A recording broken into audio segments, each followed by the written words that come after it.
ভালোবাসতে পারো রে বান্দা। আমি আল্লাহ এই ছোট্ট দুনিয়া শুধু তোমাদের জন্য বানাই নাই, এই ছোট্ট দুনিয়া বানাই নাই।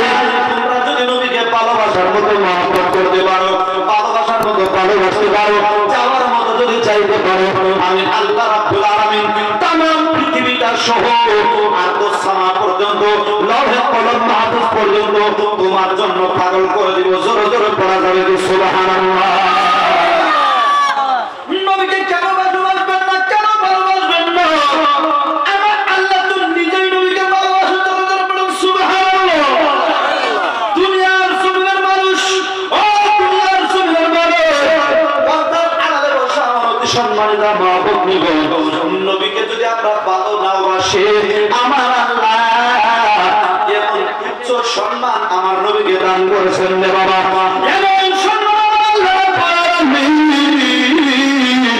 নবীকে দান করেছেন। আমার আল্লাহ বলেন, বান্দা তোমরা যদি আমার নবীকে ভালো না বাসো, আমি আল্লাহ নিজেই নবীকে এমন ভালোবাসা বাসি, ভালোবাসার জায়গা কোথাও বাকি রাখি না। জোরে জোরে পড়ুন সুবহানাল্লাহ।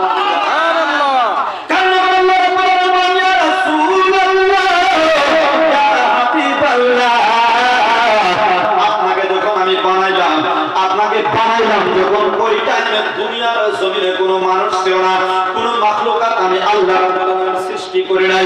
আমি আল্লাহ রাব্বুল আলামিন ওই টাইমে কোনো ধরনের মাখলুককে বানাই নাই। ইয়া রাসূলুল্লাহ, আপনার মান সম্মান লইয়া কে গুণগান গাইবে, কে গুণগান গাইবে? আপনার গুণগান গাওয়ার জন্য দুনিয়ার জমিনে কেউ ছিল না। ইয়া রাসূলুল্লাহ, ও মায়ার নবীজি আমার,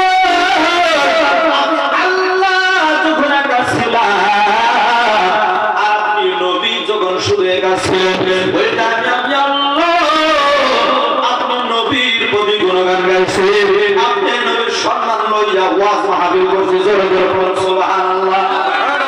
আমার আল্লাহ এই কথা কোরআনের মাধ্যমে সুন্দর করে বয়ান করেছেন। আমার আল্লাহ বলেন যে বাবা ওয়া ফানা লাকা যিকরা, ইয়া রাসূলুল্লাহ আপনার সম্মান আমি আল্লাহ এত বাড়াইয়া দিলাম, এত বাড়াইয়া দিলাম, আপনার সম্মান আমি এত বাড়াইয়া দিলাম। তামাম পৃথিবীর মানুষ সহজে আপনার মান সম্মান লইয়া টানাটানি করে কিঞ্চিত পরিমাণ আপনার মান সম্মান কমাইতে পারবে না। জোরে জোরে পড়েন সুবহানাল্লাহ। আমার আল্লাহ রাব্বুল আলামিন বলেছেন, বান্দা দুনিয়ার জমিনে, তোমরা দুনিয়ার জমিনে গেল, তোমরা দুনিয়ার জমিনে যাওয়ার পর আমি আল্লাহ জানি তোমরা গুনাহ করবা, আমি আল্লাহ জানি তোমরা নামাজ পড়বা না, আমি আল্লাহ জানি তোমরা মারামারি করবা, হাই কায়দা করবা, তোমরা ওয়াজ মাহফিলে যাইতে চাইবা না, কুরআন হাদিসের কথা শুনতে চাইবা না। আমি আল্লাহ জানি তোমাদের মাধ্যমে ঈমানের দুর্বলতা হবে। এই জন্য আমি আল্লাহ রাব্বুল আলামিন দুনিয়ার জমিনে এমন একটা কাজ তোমাদের জন্য বাধ্যতামূলক করে দিলাম রে বান্দা। তোমরা জানো না আমি আল্লাহ তোমাদেরকে নামাজ পড়ার কথা বলেছি, কিন্তু আমি আল্লাহ কখনো নামাজ পড়ি না।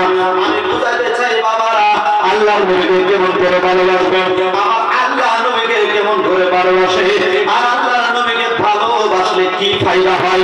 আমার আল্লাহ বলেছেন, বান্দা ও দুনিয়ার জমিনের বান্দা তোমরা শোনো, আল্লাহ নামাজের কথা বললাম, কিন্তু আমি আল্লাহ কখনো নামাজ পড়ি না। আমি আল্লাহ রোজার কথা বললাম, আমি আল্লাহ কখনো কিন্তু রোজা রাখি না। আমি আল্লাহ তোমাদেরকে হজ করার কথা বলেছি, কিন্তু আমি আল্লাহ কখনো হজ করি না। আমি আল্লাহ তোমাদেরকে যাকাত দেওয়ার কথা বলেছি, কিন্তু আমি আল্লাহ কখনো যাকাত দেই না।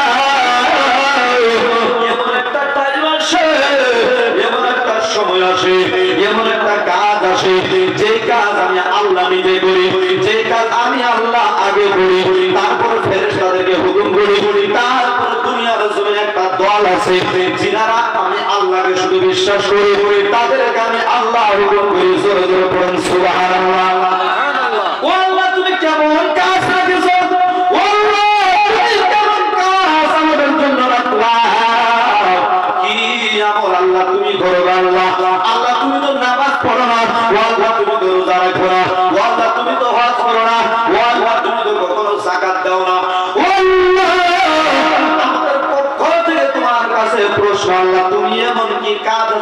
কাজ তুমি করো। আমার আল্লাহ সুন্দর করে জবাব দেয় রে বাবা, ধ্যান করে শুনেন, না শুনলে কিন্তু বুঝতে পারবেন না। আমার আল্লাহ এমন কি কাজ আছে যে কাজ করে বলতো তুমি তো নামাজ পড়ো না, আল্লাহ বলবেন না আমি নামাজ পড়ি না। বলতো তুমি তো রোজা রাখো না, আমার আল্লাহ বলবেন না আমি রোজা রাখি না। তুমি তো যাকাত দাও না, আমার আল্লাহ বলবেন হ্যাঁ আমি যাকাত দেই না।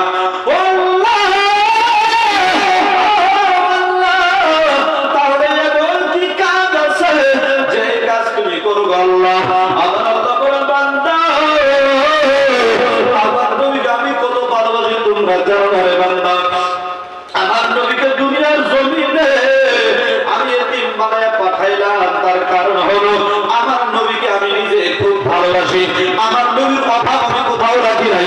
ও বান্দা তোমরা প্রশ্ন করেছো, তোমাদের প্রশ্নের জবাব আমি আল্লাহ দিয়া দেই। আমার আল্লাহ রাব্বুল আলামিন সুন্দর করে প্রশ্নের জবাব দিয়া দেয় রে বাবা, ইন্নাল্লাহা ওয়া মালাইকাতাহু ইউসাল্লুনা আলান নবী।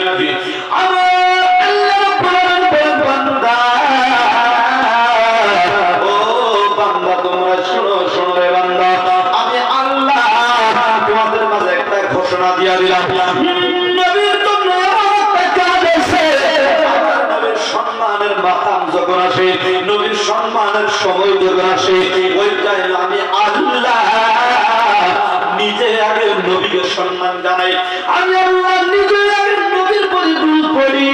তারপর আমার একটা দল আছে ফেরেশতাদেরকে লইয়া আমি আল্লাহ ঝুমঝুম করে নবীর প্রতি দরুদ পড়ি। ও দুনিয়ার বান্দা, তারপর আমি আল্লাহ তোমাদেরকে হুকুম করেছে বান্দা তোমরাও নবীর প্রতি বেশি বেশি দরুদ সালাম পড়ো। জোরে জোরে পড়া যাবে কি সুবহানাল্লাহ। এখানে কিন্তু একটা বিষয় রয়েছে রে বাবা, যারা আমিন সমাজ আছে তিনারা বুঝবেন, আপনার মতো বুঝবেন না। ইন্না হরফে মুশাব্বাবিল ফিল, এই শব্দটা যদি কোনো জুমলার ফার্স্টে আসে, যদি কোনো সেন্টেন্সের সম্মুখে লাগানো হয়, ওই জুমলাটা তাকিদের মানা দেয়, শক্তির মানা দেয়, দাওয়াম ইস্তিমরার করে দাঁড়াত করে। তুমি নামাজের কথা বলেছো, নামাজের আগে ফেলে আমারও তুমি ব্যবহার করেছো। আমি আগেই বলেছি যারা আলিম সমাজ আছে তিনারা বুঝবেন, ফেলে আমার ফেলে মাঝি ফেলে মুজারে কাকে বলা হয় তিনারা ভালো করে বুঝবেন। আমি তিনাদের বারগাহে এই কথাটা পেশ করতেছি যাতে কানকে আপনাদেরকে সুন্দর করে বোঝাইয়া দিতে পারে। আপনারা যদি না বুঝেন তিনাদের কাছ থেকে বোঝাইয়া লইবেন। আল্লাহ তুমি নামাজের হুকুম করেছো, নামাজের আয়াতের আগে তুমি ফেলকে দাখিল করেছো। আকিমুস সালাতা, ও বান্দা তোমরা নামাজ আদায় করো। ওয়া আতুজ যাকাতা, তারপর তোমরা যাকাত আদায় করো। আমার আল্লাহ রাব্বুল আলামিন নামাজের আগে ফেলে আমাকে দাখিল করেছেন, যাকাতের আগেও ফেলে আমাকে দাখিল করেছেন। যে কোনো হজের কথা বলা হয়েছে আমার আল্লাহ ফেল দিয়া শুরু করেছেন রে বাবা। যাকাতের কথা বলা হয়েছে কোরআনের মাধ্যমে, যাকাতের মাধ্যমে ফেলে আমার ব্যবহার করা হয়েছে। হজের কথা বলেছে, রোজার কথা বলেছে, যাকাতের কথা বলেছে, নামাজের কথা বলেছে। সমস্ত আমলের আগে, সমস্ত ইবাদতের আগে আমার আল্লাহ কিন্তু ফেল ব্যবহার করেছেন। ও আল্লাহ, নবীর দুরূদ পড়ার টাইমে তুমি কেন ফেল ব্যবহার করলে না? আমার আল্লাহ সুন্দর করে বুঝাইয়া দেয়, বান্দা তোমরা জানো না রে বান্দা, ও বান্দা তোমরা জানো না, তোমরা জানো না ফেল এই জন্য আমি আল্লাহ ব্যবহার করেছি।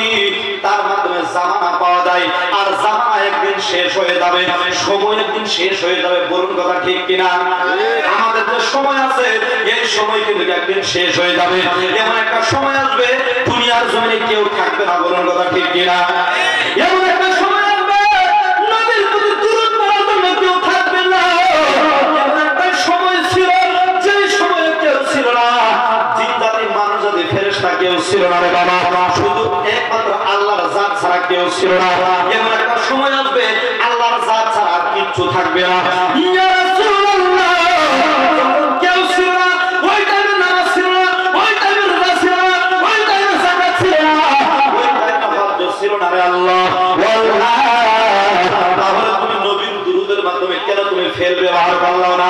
আমার আল্লাহ বলেন, বান্দা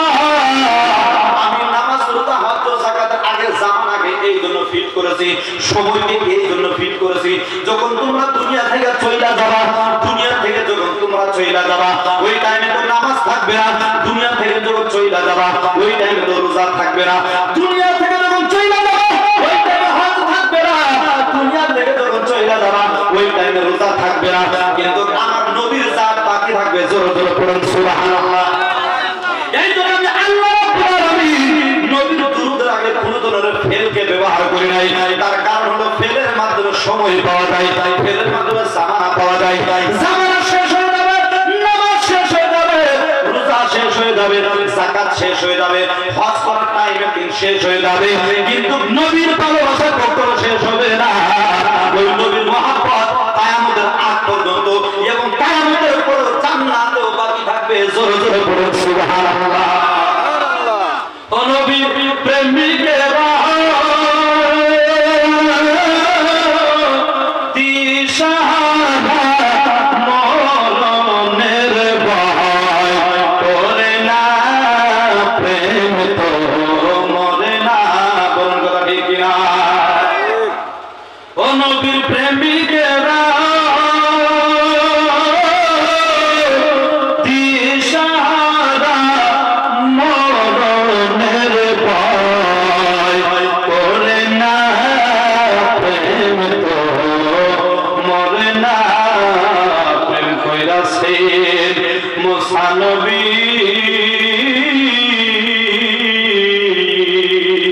আল্লাহর সাথে কথা বলি রে।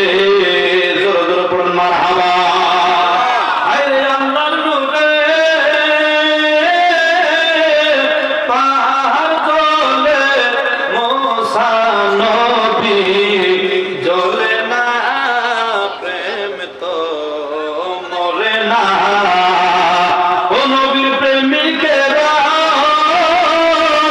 দিশাহারা মরণের ভয় করে না, প্রেম তো মরে না। জোরে জোরে পড়ুন সুবহানাল্লাহ। আমার আপনার নবী রাহমাতুল লিল আলামিন নবী, ওই নবী দুনিয়ার জমিনে তিন সাজাইলে, নবীর মা দুনিয়ার জমিনে পাইলে, কিন্তু নবী আমার বাবা কিন্তু দুনিয়ার জমিনে এসে পাই নাই। কোন কথা ঠিক কিনা? নবী আমার তিন সাইজা দুনিয়ার জমিনে আসছে, নবী আমার দুই চোখের পানি ফেলায় কান্দার বলে, ও মা, ও মা ফাতিমা, আমি সব কথা মেনে নিতে পারি, সমস্ত কথা আমি সহ্য করতে পারি গো মা, একটা সময় তো কোনো আমি সহ্য করতে পারি না। হযরত ফাতিমা বললেন, আব্বা জান, এমন কি সময় আছে যে সময় আপনি সহ্য করতে পারেন না? নবী আমার দুই চোখের পানি ফেলায় কান্দার বলে, দুনিয়ার জমিনে আমি আব্বা পাই নাই গো মা ফাতিমা, দুনিয়ার জমিনে আমি বাবা পাই নাই, আমার সম্মুখে কত ছেলেরা আব্বা বলে ডাকবে। আমি যখন একদিন ময়দানে খেলাতে গেলাম, ময়দানে যায় দেখি অনেকগুলো সন্তানরা খেলাধুলা করতেছে, অনেকগুলো শিশু শিশু ছেলেরা খেলাধুলা করতেছে। যখন শেষ হয়ে যায়, যখন সময় শেষ হয়ে যায়, যখন সারাদিন চলে যায়, সারাদিন যাওয়ার পর যখন সন্ধ্যা আসে, ওই টাইমে আমি দেখতে পাই সমস্ত ছেলেদের, সমস্ত সন্তানদের পিতা এসে, আব্বা এসে আঙুর হাতে দেয়, একটা করে খেজুর হাতে দেয়, আর আব্বা বলে ডাক দেয়, বাবা চুমু খায়, কালে চুমু খায় কোলে নিয়ে চলে যায়। আমি তাকাইয়া থাকি, না জানি আমার আব্বা যেন কোথায় থেকে আসবে, আমাকে কোলে নিয়ে চলে যাবে। ও ফাতিমা, আমি দুই চোখের পানি ফেলে ফেলে কান্দি, আমি কান্না করে আমার আব্বা নাই, আমার মা দুনিয়ার জমিন থেকেও চলে গেল, আমার মা হারা, আমি বাবার দিন যখন দুনিয়ার জমিন হয়ে গেলাম। ও ফাতিমা, বাবার কষ্ট, মা হারা কষ্ট আমি নবী সহ্য করতে পারি না, আমি নবী কষ্ট সহ্য করতে পারি না। আমার আগে উম্মতেরা কেমন করে সহ্য করবে, আমার এতিম উম্মতেরা কেমন করে সহ্য করবে? আমি তো নবী দুনিয়ার জমিনে আছি, আমার সাহাবারা আমাকে দেখে শান্তি পাই, ওই জামানার মাধ্যমে, আখিরি জামানার মাধ্যমে আমি নবী তো আমার উম্মতের মাঝে থাকবো না, আমার উম্মতের মাঝে বাবা থাকবে না, না, যখন আমার উম্মতের মাঝে মা থাকবে না, ওই টাইমে আমার উম্মতকে কে সান্ত্বনা দিবে? ও বাবারা, এই মাহফিলের মাধ্যমে হয়তো অনেক বাবা আছে যার মা দুনিয়ার জমিনে নাই, যার বাবা দুনিয়ার জমিনে নাই। বলুন কথা ঠিক কিনা? ওই বাবা মা দুনিয়ার জমিন থেকে চলে গেল, ওই বাবা মা কবরের মধ্যে কোন অবস্থায় আছে আমরা কিন্তু বলতে পারি না রে বাবা। বাবা তো আমাদের সম্মুখ থেকে চলে গেল, মা আমাদের সম্মুখ থেকে চলে গেল রে বাবা। ওই বাবা গেল, মা গেল, দাদা গেল, দাদি গেল, না গেল, না গেল, কেউ যদি কবর থেকে আমাদের সম্মুখে রিটার্ন চলে আসলো না রে বাবা। ওই বাবা জানে না কবর কোন হালত আছে, ওই মা জানে না কবরের মধ্যে কোন হালত আছে বাবা। ও বাবা, ওই বাবা মার কবরকে শান্তির জায়গা বানাইতে চান কি চান না? চান না নাই? ওই বাবা মাকে কে কে ভালোবাসেন একটু হাত উঠা করে আমি গুনাহগারকে দেখাইয়া দেন রে বাবা। ওই বাবা মা যাদের কবর আছে, ওই বাবা মার কবরকে যদি শান্তির বাগান বানাইতে চাও রে বাবা, ওই বাবা মার জন্য কিছু মেহনত করতে হবে, ওই বাবা মার জন্য কিছু কষ্ট করতে হবে। এবার বলেন হুজুর কেমন কষ্ট করব? আজকে আপনাদের গ্রামের মাঝে আজকের যে জলসা উপলক্ষে, আজকে এই জলসা যে সুন্দর করে আপনারা উদ্বোধন করেছেন, এই জলসাটা যা আপনারা আয়োজন করেছেন, তার পিছনে কিন্তু একটা কারণ নিশ্চয় আছে, আছে না নাই? তার পিছনের কারণ আপনার গ্রামে একটা বক্তব্য আছে, এই বক্তব্য কিন্তু ইসলামের মেরুদণ্ড। জোরে জোরে বলুন সুবহানাল্লাহ। অতি প্রথমে মাদ্রাসা ছিল না, এই মক্তব থেকে মাদ্রাসার স্টার্টিং হয়েছে বাবা। আপনাদের গ্রামে একটা সুন্দর মক্তব আছে, এই মক্তবের মাধ্যমে আপনাদের ছেলে সন্তানরা পড়াশোনা করে। বলুন কথা ঠিক কিনা? এই গ্রামের পরে আপনার সন্তান যখন কোরআন পড়বে, আপনার সন্তান যখন কোরআন তেলাওয়াত করবে, আপনি দুনিয়া থেকে চলে যাবেন, কবরে শুয়ে শুয়ে কোরআনের সব পড়বেন। জোরে জোরে বলুন মারহাবা। আমার নবী বলেছে, ও উম্মত তোমরা শোনো, দুনিয়ার জমিন থেকে যখন তুমি চলে যাবা, কবরের জিন্দেগি যখন তোমার শুরু হয়ে যাবে, তুমি যখন মৌতের মজা চাকবা, যখন তোমার মৃত্যু আসবে, যখন তুমি মইরা যাবা, ওই টাইমে তোমার উপর থেকে সমস্ত নেক আমালগুলো কেটে দেওয়া হবে, তোমার জন্য সমস্ত ইবাদত কাইটা দেওয়া হবে। ইল্লা সালাসাতান, মাত্র তিনটা বস্তু জারি থাকবে। ওয়ালাদান সালিহান, নেক সন্তান, সাদাকাতান জারিয়াতান, সাদাকায়ে জারিয়া, আমালান সালিহান, নেক আমল। জোরে জোরে পড়ুন সুবহানাল্লাহ। এবার নেক সন্তানকে বাবা শুনুন, আপনার সন্তান বক্তব্য পড়ে সুন্দর করে কোরআন তেলাওয়াত করা শিখছে, সুন্দর করে কোরআন পড়া শিখছে রে বাবা। আপনি যখন দুনিয়া থেকে চলে যাবেন, আপনার সন্তান আপনার সম্মুখে দাঁড়াইয়া দুই চোখের পানি ফেলে দেখবে, আল্লাহ আল্লাহ, আমার বাবা দুনিয়ার জমিন থেকে চলে গেল, আল্লাহ আমার মা দুনিয়ার জমিন থেকে চলে গেল। আমার আল্লাহ বলেন, বান্দা ওই যে তোমার সন্তান কোরআন পড়ে পড়ে নামাজে জানাজা পড়াইয়া দুই চোখের পানি ফেলাইয়া আমি আল্লাহর কাছে মুনাজাত করি আর বলে, আল্লাহ ও আল্লাহ, আমার মাকে তুমি মাফ করে দাও, ও আল্লাহ আমার বাবাকে তুমি মাফ করে দাও। আমার আল্লাহ বান্দা ওই সন্তানের দুই চোখের পানি এই নাকের আটা সীমা পর্যন্ত আসার আগে আগে আমি আল্লাহ তুমি বাবা মার জীবনের সমস্ত গুনাহ মাফ করে দিলাম। জোরে জোরে পড়ুন সুবহানাল্লাহ। আপনার চান না নাই আমার সন্তান কোরআন পড়া শিখুক? চান না নাই? চান না নাই যে সন্তান আমাদের জন্য নামাজে জানাজা পড়া? চান না নাই? চান না নাই যে সন্তান আমাদের জন্য নাজাতের জরিয়া হোক? চান না নাই? আপনারা চান না নাই যে কোরআন পড়ুক? চান না নাই? আপনারা চান না নাই যে আমরা মরার পরে আমাদের কবরের সম্মুখে দাঁড়াইয়া আমার সন্তান সূরা ইয়াসিন পড়ুক? এটা চান কি না? তাই আমি বলবো রে বাবা, এদিক ওদিক না বাড়াইয়া আপনার মন্তব্যের উন্নতি প্রকল্পে আমি মুসাফির মানুষ অনেক দূর থেকে আসছি, গুনাহগার হইয়া মুসাফির হইয়া আপনাদের কদমের নিচে দুইটা হাত বাড়াইয়া দিব। যাই কিছু পারেন আমি বলবো না আপনাদের এত টাকা দিতে হবে। আমি একজন বাবা চাই ওই বক্তব্যের জন্য, কয় হাজার টাকা দিবেন? একজন বাবা চাই, একজন বাবা মাত্র। কে আছেন না বাবা? একটু দাঁড়াইয়া যান। একজন মানুষ দাঁড়ায় যান, মাত্র ৫,০০০ টাকা কে দিবেন? একজন বাবা। নাম কি আব্বা জান?